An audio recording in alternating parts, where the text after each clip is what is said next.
আসসালামু আলাইকুম রহমতুল্লাহি ওবরকাতুহ। সম্মানিত দর্শক, বাংলাদেশের যে দিল্লি কেন্দ্রিক রাজনীতি এটি এখন তুঙ্গে। কে কিভাবে দিল্লির স্টার হবে, দিল্লির বন্ধু হবে এবং ভারতীয় কূটনীতিবিদদের সঙ্গে কার কত সম্পর্ক রয়েছে এটি এখনো পর্যন্ত প্রকাশ্যে আসেনি, কিন্তু গোপনে গোপনে বড় বড় রাজনৈতিক দলের যারা নেতৃবৃন্দ রয়েছেন তারা নমিনেশনের জন্য, ভবিষ্যতের মন্ত্রী এমপি হওয়ার জন্য, রাজনীতিতে টিকে থাকার জন্য দিল্লির যে লবি, এই লবিটির পেছনে পাগলের মতো ঘুরছে। যাদের এই ঘোরাঘুরির কারণে যারা দলের নেতৃবৃন্দ রয়েছেন, সমর্থক রয়েছেন বিএনপি এবং জামাতের, আমজনতা, সাধারণ মানুষ, যারা মূলত ভারত বিরোধী একটা সেন্টিমেন্ট ধারণ করেন, তো সেই মানুষগুলো এখন রীতিমতো বিরক্ত, ত্যক্ত, অনেকে রীতিমতো বিদ্রোহ করেছে। আপনারা ইতিমধ্যে লক্ষ্য করেছেন যে জামাতের সঙ্গে দিল্লির একটা সম্পর্ক আছে বা হতে পারে, এরকম একটা সন্দেহ, জাস্ট একটা সন্দেহ, কোনো তথ্য নেই, প্রমাণ নেই। কিংবা ধরুন বিএনপির সঙ্গে দিল্লির একটা সম্পর্ক বা বিএনপি দিল্লির একটা গ্রিন সিগন্যালের জন্য চেষ্টা করছে, ঠিক এরকম একটা সন্দেহ থেকে সামাজিক মাধ্যমে যারা কথাবার্তা বলেন তাদের একটা বিরাট অংশ বিএনপি এবং জামাতকে গালাগাল দিচ্ছে। আবার সে সকল গালাগালের সঙ্গে সামঞ্জস্য রেখে বিএনপি এবং জামাতের যারা সাধারণ জনগণ, সাধারণ কর্মী সমর্থক, তারা এই দুটো দলকে যাচ্ছে তাই ভাষায় গালাগাল করছে। বিশেষ করে বিএনপির শীর্ষ নেতা জনাব তারেক রহমান সাহেব এবং নায়েবে আমির, নয় ঠিক, আমিরে জামাত এবং দ্বিতীয় ব্যক্তি নায়েবে আমির যিনি রয়েছেন, একজন ভদ্রলোক, সাবেক সংসদ সদস্য ছিলেন, শিবিরের সভাপতি ছিলেন, যাকে বলা হয় ভারতের এজেন্ট। এই মোট তিনজন মানুষকে, আরও একজন মানুষ আছেন আমির খুসরো মাহমুদ চৌধুরী এবং জনাব টুকু, ইকবাল মাহমুদ টুকু, তো তাদেরকে টার্গেট করে, অর্থাৎ বিএনপির তিনজন এবং জামাতের এই দুইজন, তাদেরকে টার্গেট করে বিএনপির নেতাকর্মীরা, জামাতের নেতাকর্মীরা এবং তাদের কর্মী সমর্থক এবং একই সঙ্গে যারা সামাজিক মাধ্যমে বা মিডিয়া জগতে, মূলধারার গণমাধ্যমে, টকশোতে বিএনপি এবং জামাতকে দীর্ঘদিন ধরে সাপোর্ট দিয়ে আসছিলেন এবং তাদের আজকের এই অবস্থায়, অর্থাৎ আজকে হাসিনা পরবর্তী সময়ে জামাত যে স্বপ্ন দেখছে ক্ষমতায়, বিএনপির স্বপ্ন দেখছেন, এই স্বপ্নর বাস্তবায়নে যারা বিভিন্ন সময়তে কাজ করেছেন তারা তো একেবারে তেলে বেগুনে, রেগে মেগে, যা মুখে আসে সেইভাবে গালাগাল করছে এবং তাদের সেই গালাগালের বিরুদ্ধে বিএনপি এবং জামাত এই দুটো দলই সরাসরি প্রতিবাদ করতে পারছে না, না পারছে পক্ষে বলতে, না পারছে বিপক্ষে বলতে।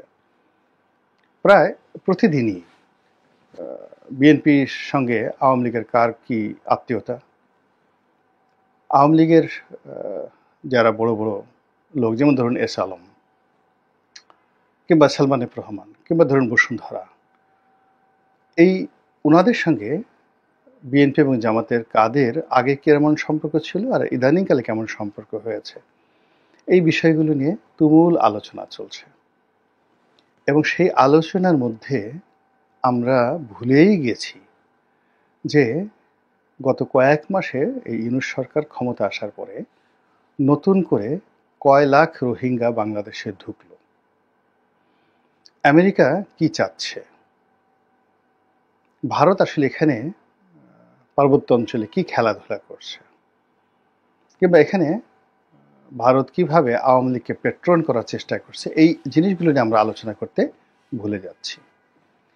কিংবা এই মুহূর্তে বিএনপি এবং আওয়ামী লীগের মধ্যে যে চিরাচরিত দ্বন্দ্ব সংঘাত, সেটার পরিবর্তে জামাত এবং বিএনপির সঙ্গে যে দ্বন্দ্ব এবং সংঘাত শুরু হয়েছে, কিংবা হেফাজতের সঙ্গে জামাতের যে দ্বন্দ্ব সংঘাত শুরু হয়েছে, চরমোনাইয়ের সঙ্গে জামাতের যে দ্বন্দ্ব সংঘাত শুরু হয়েছে, এমনকি ডক্টর মোহাম্মদ ইউনূসের যে দ্বন্দ্ব সংঘাত শুরু হয়েছে, এইটা জনগণ এতটা এনজয় করছে এবং রাজনীতিবিদদেরকে দায়ী করছে, আর এই ফাঁকে সরকার যে কাজগুলো করতে চাচ্ছে, সরকারের যে মাস্টার প্ল্যানগুলো, বা সরকারকে যারা ক্ষমতায় বসিয়েছে বা পেছন থেকে যারা সরকারকে পেট্রন করছে, সেটা দিল্লি হতে পারে, আমেরিকা হতে পারে, চীন হতে পারে, তারা সেই জায়গাতে একেবারে শো শো শো করে বুলেট ট্রেনের গতিতে এগিয়ে যাচ্ছে।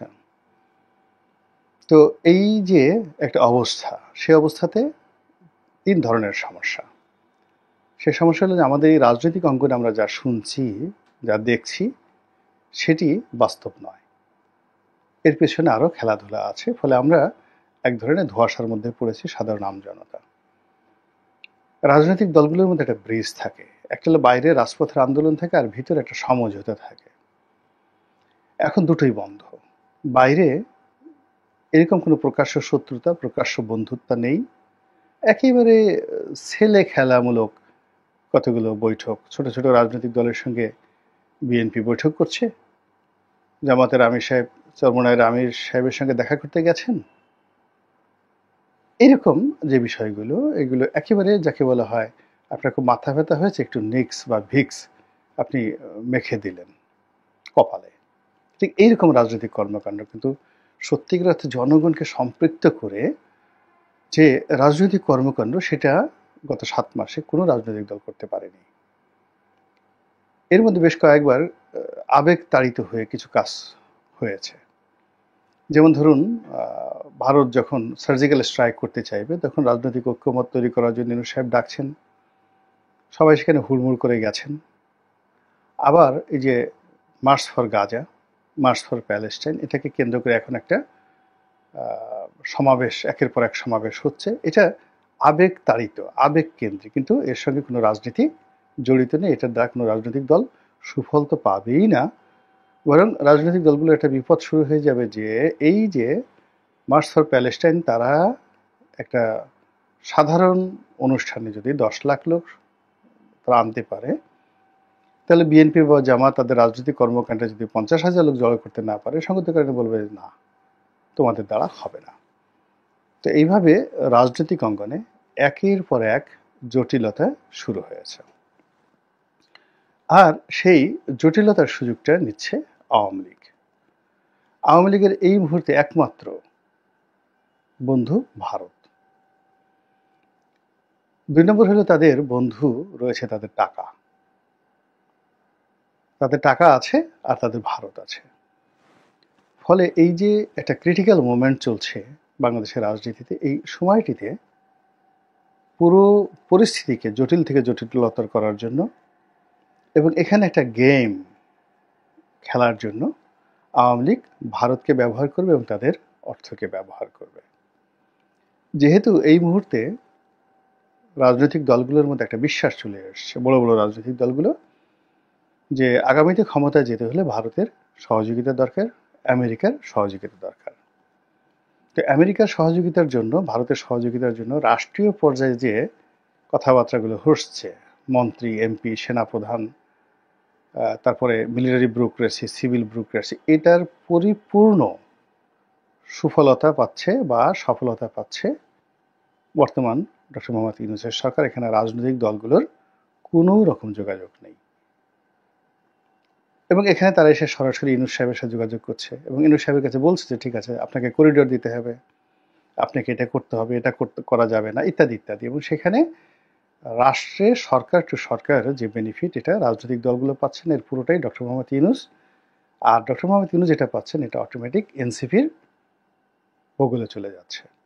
এবং তারা এই সুযোগগুলো গ্রহণ করে মূলত একটা কুল পরিবেশ রাখতে চাচ্ছেন এবং নির্বাচনটাকে পিছাতে চাচ্ছেন এবং তাদের ক্ষমতাকে দীর্ঘায়িত করতে চাচ্ছেন, এবং অন্যান্য যে সকল আমলাতান্ত্রিক জটিলতা আছে তাদেরকে ভয় দেখাতে চাচ্ছেন। এবং সেখানে তারা 100% সফল হয়ে গেছে। তারা পাকিস্তানের সাথে সফল হয়েছে, চীনের সঙ্গে সফল হয়েছে, ভারতের সঙ্গে তারা এখন পর্যন্ত অসফল বলা যাবে না, খুব বেশি কিছু পায়নি। ভারত অনেক কিছু থ্রেট দিচ্ছে মূলত একটা বার্গেনিং করার জন্য, কিন্তু আশাহত হওয়ার মতো এখনো ভারতের সাথে তেমন কিছু ঘটেনি। আর আমেরিকার সঙ্গে তো রীতিমতো একেবারে ক্লোজ টাইডেন রিলেশনশিপ এই মুহূর্তে সবচেয়ে বেশি, মানে এই যে বিএনপির চাইতে, জামাতের চাইতে, আওয়ামী লীগের চাইতে সবচেয়ে বেশি সম্পর্ক ডক্টর মোহাম্মদ ইউনূস এবং তার সরকারের। কাজেই দেখুন, এখানে একটা আলাদা বলয় তৈরি হয়ে গেছে, ইউনূস ভার্সেস এই বাংলাদেশের যত রাজনীতি দলগুলো রয়েছে তারা। আরেকটা বলয় তৈরি হয়ে গেছে ডক্টর মোহাম্মদ ইউনূস ভার্সেস আওয়ামী লীগ এবং আওয়ামী লীগ ভার্সেস বাংলাদেশের অন্যান্য রাজনৈতিক দল। এখন আওয়ামী লীগ সরাসরি ডক্টর মোহাম্মদ ইউনূসের সঙ্গে এই মুহূর্তে কোনো কন্ট্রাডিকশনে ফাইটিংয়ে যাবে না। তারা বিএনপির সঙ্গে যাবে না, জামাতের সঙ্গে যাবে না, বরং জামাত এবং বিএনপির পক্ষ থেকে যদি কোনো বন্ধুত্বের আশ্বাস পাওয়া যায় তারা সেটাকে ব্যবহার করবে। তারা যে কাজটি করবে সেটা হলো ভারতের সঙ্গে যে সম্পর্কটা হতে পারে রাজনৈতিক লেভেলে এবং গোয়েন্দা লেভেলে রয়ের মাধ্যমে, এই জায়গাগুলোতে আওয়ামী লীগ একেবারে মুখস্থ এবং যারা আছে এরা সবাই তাদের সঙ্গে ধরুন ভারতে পালিয়ে আছে কোনো একজন নেতা, এখন সেই নেতার সঙ্গে রয়ের এই বাংলাদেশের স্টেশনশিপ থেকে শুরু করে একেবারে হেড প্রধান যিনি আছেন তিনি, তারপরে নিরাপত্তা উপদেষ্টা অজিত দোভাল, এদের সঙ্গে আওয়ামী লীগের একেবারে দ্বিতীয় সারির যে সকল নেতৃবৃন্দ এখন ভারতে পলাতক রয়েছেন এবং যারা অতটা বিতর্কিত নন কিন্তু শেখ হাসিনা খুব ঘনিষ্ঠজন, তারা যেভাবে 1 মিনিটে তাদের সঙ্গে বৈঠক করতে পারেন, কথা বলতে পারেন, দেখা সাক্ষাৎ করতে পারেন, ওই অবস্থা এখনো বিএনপির বা জামাতের আসেনি। তাদের যদি কোনো সংযোগ থেকে থাকে সেই সংযোগটি তাদেরকে করতে হচ্ছে রয়ের ঢাকার যে স্টেশন চিফ তার মাধ্যমে, এর বিকল্প নেই। আর যে বৈঠকগুলো তারা করছে তারা সরাসরি দিল্লি গিয়ে তারা সেই বৈঠক করতে পারছে না। যদি স্টেশন চিফের ঊর্ধ্বে কোনো লোকের সাথে তাদের সম্পর্ক করতে হয়, কথা বলতে হয়, তাদেরকে তৃতীয় কোনো দেশে গিয়ে, সেটা লন্ডনে হোক, আমেরিকাতে হোক, মালয়েশিয়াতে হোক, সিঙ্গাপুর হোক, সেখানে গিয়ে তাদের সেই বক্তব্যগুলো দিতে হচ্ছে, কথাবার্তা বলতে হচ্ছে এবং তারা এখনো পর্যন্ত ওখানকার যে রাজনৈতিক নেতৃবৃন্দ রয়েছেন, সেটা অমিত শাহ বলেন কিংবা নরেন্দ্র মোদী সাহেব বলেন অথবা আরও 1 ডজন বিজেপির নেতা, তাদের কারোর সঙ্গেই, ইভেন পশ্চিমবঙ্গে যারা আছেন, শুভেন্দু আছেন, বন্য যারা আছেন, তাদের কারোর সঙ্গে রাজনৈতিক লেভেলে সম্পর্ক করা তো দূরের কথা, টেলিফোনে হাই হ্যালো করার মতো অবস্থা তৈরি হয়নি। এখন এই যে রাজনীতির বাইরে গিয়ে যে কেবল গোয়েন্দা লেভেলে যে সম্পর্কটি